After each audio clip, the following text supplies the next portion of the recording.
আসসালামু আলাইকুম, welcome to my new blog. সকালে উঠে রুমটা গুছিয়ে আমি একটু বারান্দায় দাঁড়ালাম।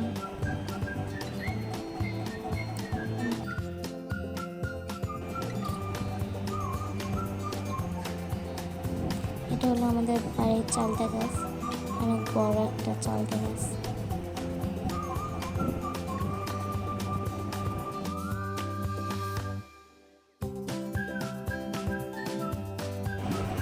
সো দেখতে দেখতে এখন রান্নাতে চলে আসলাম।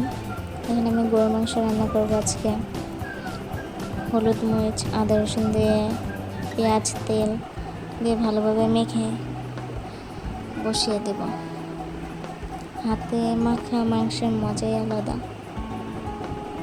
তা দেখতে পাচ্ছেন আমার মাখানো প্রায় শেষ। এখন চুলায় বসিয়ে দেব।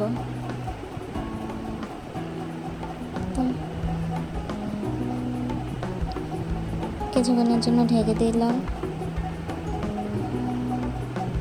এখানে আমার চিংড়ি মাছ, এগুলো বেছে ফ্রিজে রেখে দেব।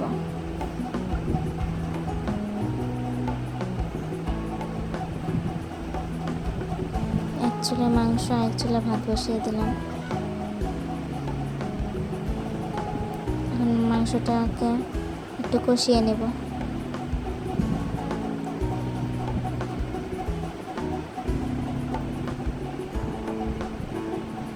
আবার ঢেকে দেবো।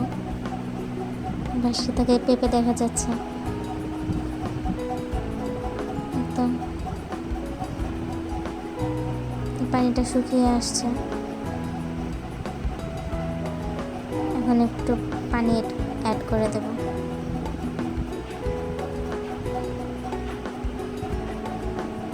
যে ডালও প্রায় হয়ে গেছে।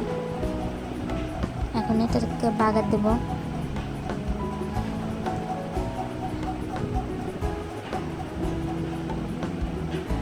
এখানে পেঁয়াজ রসুন দিয়ে দিলাম। এখন ওটা একটু লাল হয়ে আসলে পরে ডালের ভিতর দিয়ে দেব। এতে আমার ডাল প্রায় শেষের দিকে। এখন এটাকে নামিয়ে নেব।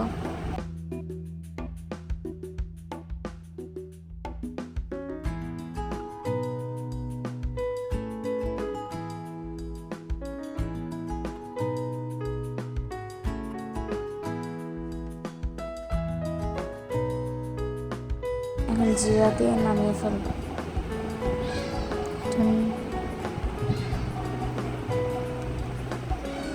এটা আমার মাংসের ফাইনাল লুক। তো বিকালে ছাদে চলে আসলাম। ছাদ থেকে আমার